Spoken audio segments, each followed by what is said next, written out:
Sun travels வடமாகாணத்தில் சட்டபூர்வமான அனுமதியுடன் இயங்குகின்ற visa consultants and ticket agent. உங்கள் பெறுமதியான கடவுச்சீட்டுகள், ஆவணங்கள் போன்றவற்றுக்கு பாதுகாப்பான அனுமதி பெற்ற நிறுவனம் சன் டிராவல்ஸ்.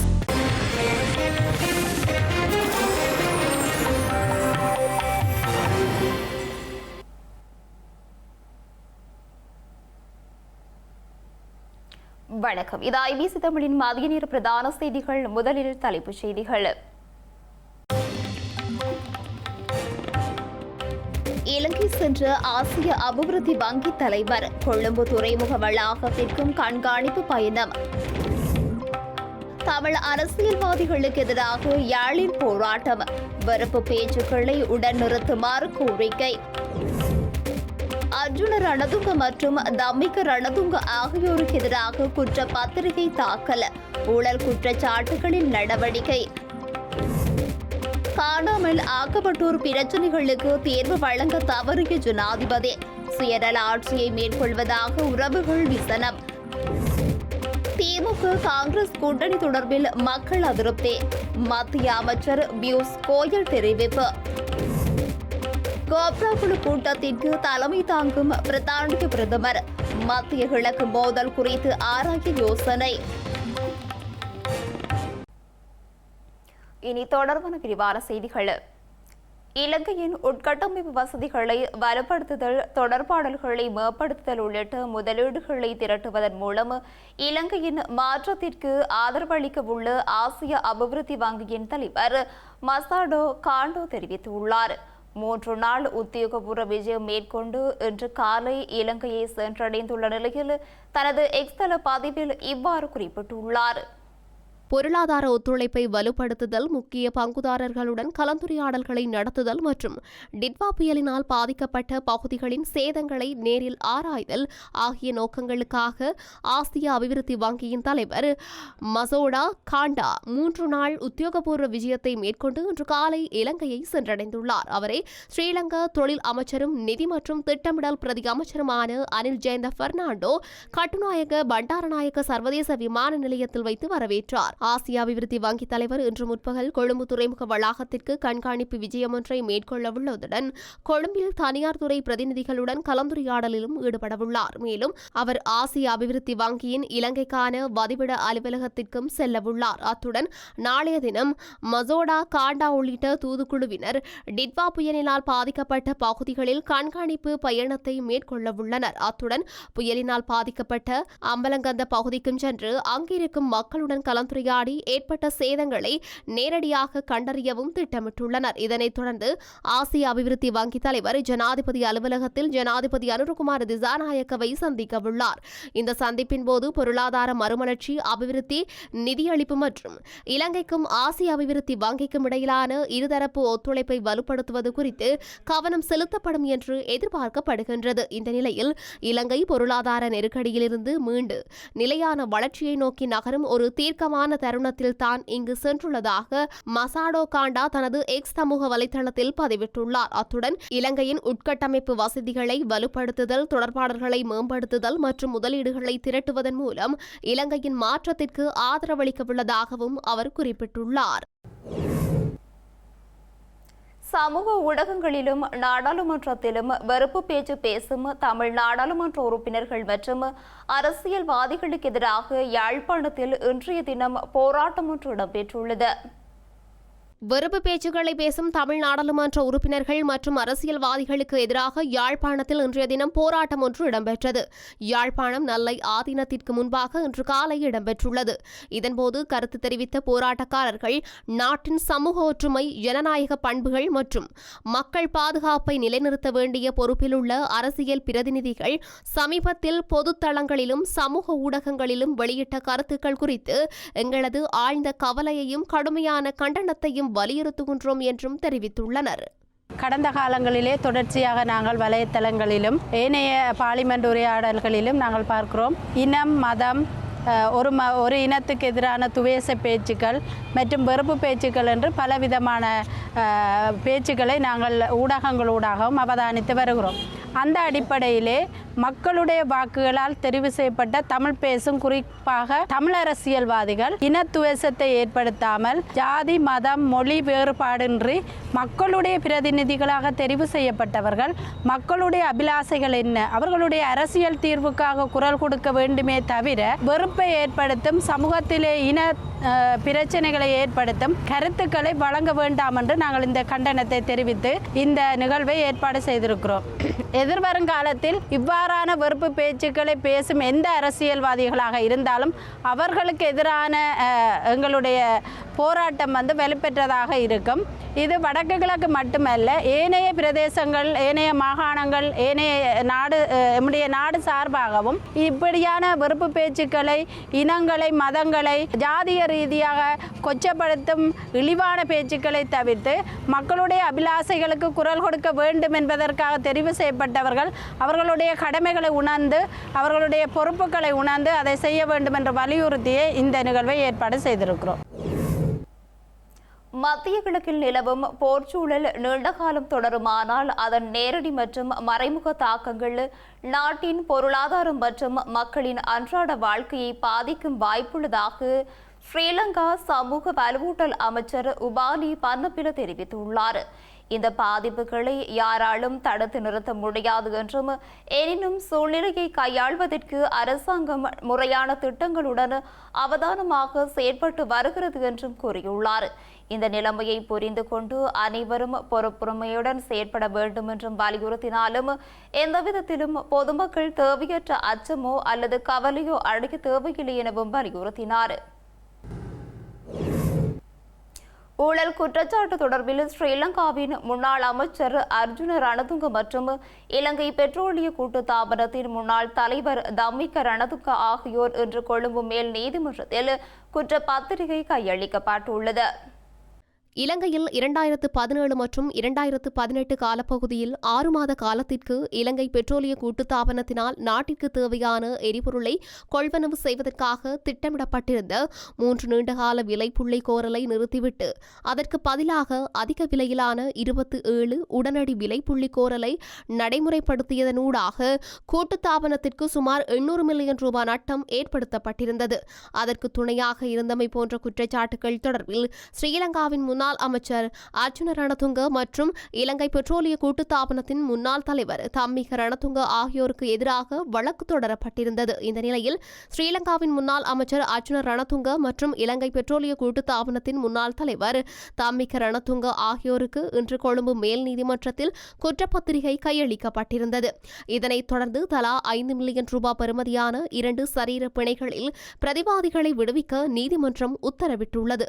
அத்துடன் இந்த வழக்கின் ஆரம்பகட்ட விசாரணை மாநாட்டை மே மாதம் 15ஆம் தேதி நடத்துவதற்கும் நீதிமன்றம் தீர்மானித்துள்ளது. ஸ்ரீலங்கா தேசிய போக்குவரத்து ஆணைக்குழுவினால் தயாரிக்கப்பட்ட பேருந்து கட்டண திருத்த யோசனை இன்று மாலை அமைச்சரவையில் சமர்ப்பிக்கப்படவுள்ள நிலையில் பேருந்து கட்டணங்களை 10% அதிகமான மட்டத்தில் அதிகரிப்பதற்கான அனுமதியை ஆணைக்குழு கோரியுள்ளது. அனுமதி கிடைத்தவுடன் புதிய கட்டண விவரங்கள் உத்தியோகபூர்வமாக அறிவிக்கப்படும் என தேசிய போக்குவரத்து ஆணைக்குழுவின் பணிப்பாளர் நாயகம் கலாநிதி நிலான் மிருண்டா தெரிவித்துள்ளார். ஸ்ரீலங்கா தேசிய போக்குவரத்து ஆணைக்குழுவினால் தயாரிக்கப்பட்ட பேருந்து கட்டண திருத்த யோசனை இன்று மாலை அமைச்சரவையில் சமர்ப்பிக்கப்படவுள்ளது. பேருந்து கட்டண திருத்த யோசனைக்கு அமைச்சரவை அனுமதி கிடைத்தவுடன் புதிய கட்டண விவரங்கள் உத்தியோகபூர்வமாக அறிவிக்கப்படும் எனவும் தேசிய போக்குவரத்து ஆணைக்குழுவின் பணிப்பாளர் நாயகம் கலாநிதி நிலான் மிருண்டா தெரிவித்துள்ளார். இன்றைய தினம் ஒரு சில பகுதிகளில் பேருந்துகள் இயக்கப்பட்ட போதிலும் பல பிரதேசங்களில் பேருந்து சேவைகளில் வீழ்ச்சி காணப்படுவதாகவும் அவர் சுட்டிக்காட்டியுள்ளார்.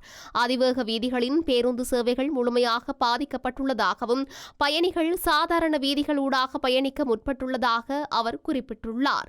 இலங்கை போக்குவரத்து சபைக்கு சொந்தமான அனைத்து பேருந்துகளும் சேவையில் ஈடுபட்டுள்ள போதிலும் தனியார் பேருந்துகளின் எண்ணிக்கையில் பாரிய குறைபாடு நிலவுவதாகவும் அவர் தெரிவித்துள்ளார்.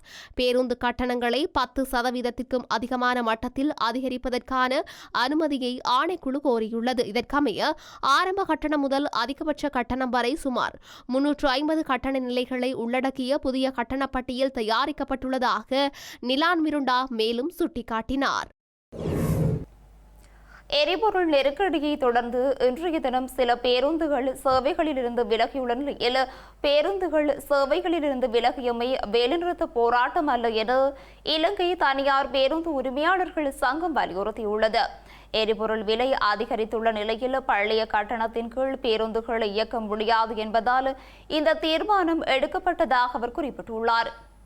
இலங்கை எதிர்நோக்கியுள்ள எரிபொருள் நெருக்கடியை தொடர்ந்து இன்றைய தினம் சில பேருந்துகள் சேவைகளிலிருந்து விலகியுள்ளன. இந்த நிலையில் பேருந்துகள் சேவைகளிலிருந்து விலகியமை வேலைநிறுத்த போராட்டம் அல்ல என்று இலங்கை தனியார் பேருந்து உரிமையாளர்கள் சங்கத்தின் தலைவர் கெமனு விஜயரத்ன தெரிவித்துள்ளார். எரிபொருள் விலை அதிகரித்துள்ள நிலையில் பழைய கட்டணத்தின் கீழ் பேருந்துகளை இயக்க முடியாது என்பதால் இந்த தீர்மானம் எடுக்கப்பட்டதாக அவர் குறிப்பிட்டுள்ளார். அரசாங்கம் நேற்று முதல் புதிய கட்டண திருத்தத்தை நடைமுறைப்படுத்தியிருக்க முடியும் எனவும் அவ்வாறு செய்யாததே இந்த நிலைக்கு காரணம் எனவும் அவர் சுட்டிக்காட்டியுள்ளார். இன்றைய தினம் 90% அதிகமான பேருந்துகள் சேவைகளிலிருந்து விலகியுள்ளதாகவும் எவருக்கும் அழுத்தம் கொடுத்து இந்த நடவடிக்கை எடுக்கப்படவில்லை எனவும் அவர் சுட்டிக்காட்டியுள்ளார்.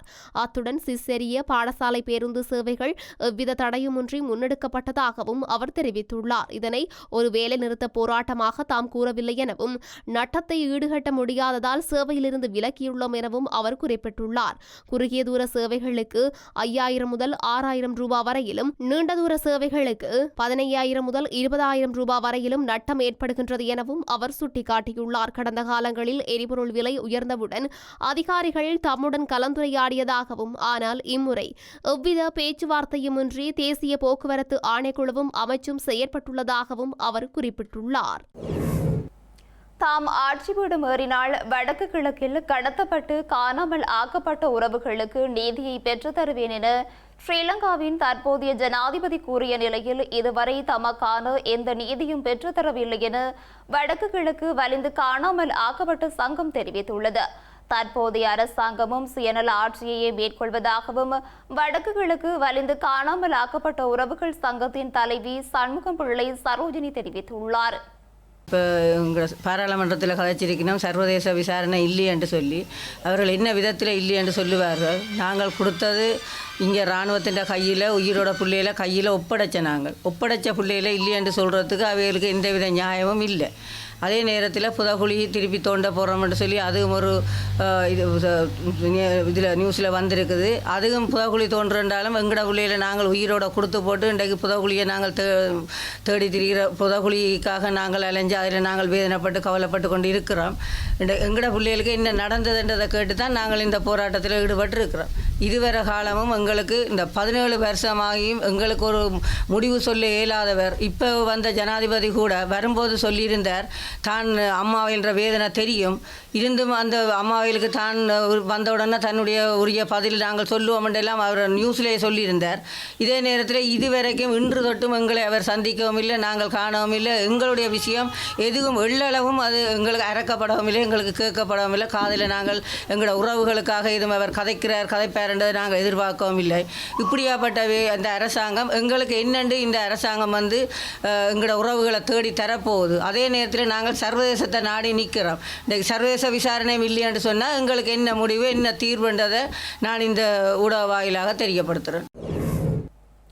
இலங்கை காவல்துறையினரால் வெளியிடப்பட்டதை போன்று சமூக வலைத்தளங்களில் பகிரப்பட்டு வரும் போலியான பதிவு தொடர்பாக காவல்துறை ஊடகப் பிரிவு விசேட அறிக்கை ஒன்றை வெளியிட்டுள்ளது. காவல்துறையினரின் தரப்பிலிருந்து பொதுமக்களுக்கு ஏதேனும் அறிவித்தல் விடுக்கப்படுவதாகின அது காவல்துறை ஊடகப் பிரிவின் உத்தியோகபூர்வ கடிதம் தலைப்பின் கீழ் ஊடகங்களுக்கு அறிக்கையாகவே வெளியிடப்படும் எனவும் அந்த ஊடகப் பிரிவு தெரிவித்துள்ளது. இலங்கை பொருளாதார நெருக்கடிக்குள் சிக்கியுள்ள நிலையில் இந்த நெருக்கடி காலத்தில் நாம் அனைவரும் தெரிந்து வைத்திருக்க வேண்டிய சில முக்கிய விடயங்கள் குறித்து அவதானம் செலுத்துமாறு கேட்டுக்கொள்கின்றோம் என்று சமூக ஊடகங்களில் ஒரு பொய்யான செய்தி பரப்பப்பட்டு வருகின்றது. பொதுமக்களுக்கு வழிகாட்டுவது போல் அமைந்துள்ள குறித்த செய்தி இலங்கை காவல்துறையினரால் வெளியிடப்பட்டது அல்ல என்று காவல்துறை ஊடகப் பிரிவு விசேட அறிக்கை ஒன்றை வெளியிட்டு தெளிவுபடுத்தியுள்ளது. காவல்துறையினரின் தரப்பிலிருந்து பொதுமக்களுக்கு ஏதேனும் அறிவித்தல் விடுக்கப்படுவதாயின் அது காவல்துறை ஊடகப் பிரிவின் அமைப்பின் உத்தியோகபூர்வ கடித தலைப்பின் கீழ் ஊடகங்களுக்கு அறிக்கையாகவே வெளியிடப்படும் எனவும் அதில் குறிப்பிடப்பட்டுள்ளது. அத்துடன் அவர்களின் உத்தியோகபூர்வ முகநூல் பக்கம் மற்றும் யூடியூப் என்ற வலையொலி தளத்தின் வாயிலாகவும் அன்றாட உத்தியோகபூர்வ செய்திகள் புதுப்பிக்கப்படுவதாகவும் குறிப்பிடப்பட்டுள்ளது.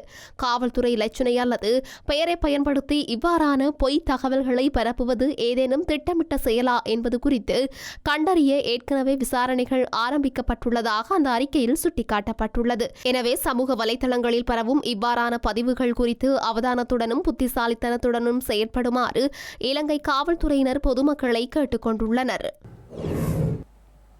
கிழக்கு மாகாணத்தில் நிலவி வரும் காணி பிரச்சினைகளால் நீண்டகாலமாக பாதிக்கப்பட்ட மக்களுக்கு நீதி பெற்றுக் கொடுப்பதற்கான ஒரு முக்கிய ஒன்றுகூடல் திருகோணமலையில் இடம்பெற்றுள்ளது.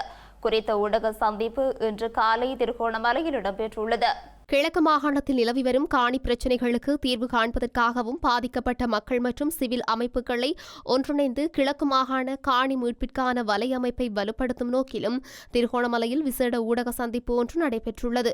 குறித்த ஊடக சந்திப்பு இன்றைய தினம் அகம் மனிதாபிமான வள நிலையத்தினால் ஏற்பாடு செய்யப்பட்டிருந்தது. குறித்த சந்திப்பில் திருகோணமலை, மட்டக்களப்பு மற்றும் அம்பாறை ஆகிய மாவட்டங்களில் நிலவும் காணி உரிமை தொடர்பான சிக்கல்கள் குறித்தும் விரிவாக ஆராயப்பட்டிருந்தது. குறிப்பாக குச்சவெளி பிரதேச செயலாளர் பிரிவுக்குட்பட்ட பகுதியிலே 1958 சிங்கள குடும்பங்கள் மட்டும் வாழுகின்ற பகுதியில் 32 விகாரைகளும் அதனுடன் இணைந்த இடங்களுமாக பிரகடனப்படுத்தப்பட்டு தமிழ் முஸ்லிம் மக்களினுடைய பூர்வீக நிலங்கள் என்று பறிமுதல் செய்யப்பட்டு தொல்லியல் பகுதி எனவும் புனித பூஜா பூமி எனவும் அபகரிக்கப்பட்டு மக்களுடைய வாழ்வாதாரம் இழந்த நிலையில காணக்கூடியதாக இருக்கின்றது. எங்களுடைய வரிபாட்டு உரிமைகள் மறுக்கப்பட்டு நாங்கள் பரம்பரையாக வழிபட்டு வந்த இடங்கள் இன்று அங்கே இருக்கக்கூடிய பௌத்த மதகுருவிடம் சென்று நாங்கள் எங்களுடைய ஆலயங்களை வணங்குவதற்கான அனுமதியை பெற வேண்டிய துர்ப்பாக்கிய நிலையிலே நாங்கள் இருந்து கொண்டிருக்கின்றோம். கிட்டத்தட்ட ஆயிரக்கணக்கான ஏக்கர் வயல் நிலங்கள் இன்று பிக்குவினால் அபகரிப்பு செய்யப்பட்டிருக்கிறது. நாங்கள் நிலங்களை இழந்து எங்களுடைய வாழ்வாதாரங்களை இழந்து அநேகமான மக்களுக்கு அரிசியை தானமாக வழங்கியவர்கள் இன்று வயல் நிலங்களை தொலைத்துவிட்டு கடனாக அரிசி வேண்டி உண்ணுகின்ற நிலைக்கு தள்ளப்பட்டிருக்கின்றோம். இந்த காணி வாரத்திலாவது எங்களுடைய மக்களுக்கான ஏதோ ஒரு முடிவு கிடைக்க வேண்டும் என்று இந்த ஊடகங்களிடம் கேட்டு நிற்கிறோம். திமுக காங்கிரஸ் கூட்டணி மீது மக்கள் அதிருப்தியில் உள்ளதாக இந்திய மத்திய அமைச்சரான பியூஷ் கோயல் தெரிவித்துள்ளார். அதிமுக தலைமையிலான கூட்டணியில் பாஜக உள்ளிட்ட கட்சிகளுக்கான தொகுதி பங்கீடு இன்று இறுதி செய்யப்பட உள்ளது. இதற்காக இன்று சென்னை சென்றுள்ள தமிழக பாஜக தேர்தல் பொறுப்பாளர் பியூஷ் கோயலை விமான நிலையத்தில் மத்திய அமைச்சர் எல் முருகன், தமிழக பாஜக தலைவர் நயினார் நாகேந்திரன் ஆகியோர் வரவேற்றனர். இதன் பின்னர் ஊடகவியலாளர்களை சந்தித்த பியூஷ் கோயல் திமுக காங்கிரஸ் கூட்டணி மீது மக்கள் விரக்தி மற்றும் அதிருப்தியில் உள்ளதாக கூறியுள்ளார். இதனால் காங்கிரஸ் மற்றும் அதன் கூட்டணி கட்சிகள் ஒவ்வொரு மாநிலத்திலும் தோல்வியை சந்திக்கின்றன என்றும் தமிழகம் மாற்றத்திற்கு தயாராக உள்ளது என்றும் கூறியுள்ளார். தமிழக அரசியலில் புதிய மாற்றத்தை மக்கள் வரவேற்கின்றார்கள் என்றும் அதிமுக பொதுச் செயலாளர் எடப்பாடி பழனிசாமி முதல்வராக வர வேண்டும் என்று தமிழக மக்கள் விரும்புகின்றனர் எனவும் கூறியுள்ளார். கூட்டணி கட்சியினர் திருப்தியடையும் வகையில் தொகுதி பங்கீடு அமையும் எனவும் கூறியுள்ளார். மத்திய கிழக்கில் நிலவும் மோதல்களினால் ஏற்பட்டுள்ள பொருளாதார நெருக்கடி நிலை குறித்து விவாதிப்பதற்காக பிரித்தானிய பிரதமர் சர் கெய்ர் ஸ்டார்மர் தலைமையில் இன்று பிற்பகல் அரசாங்கத்தின் அவசர கால குழுவான கோப்ரா குழு கூட்டம் இடம்பெறவுள்ளது.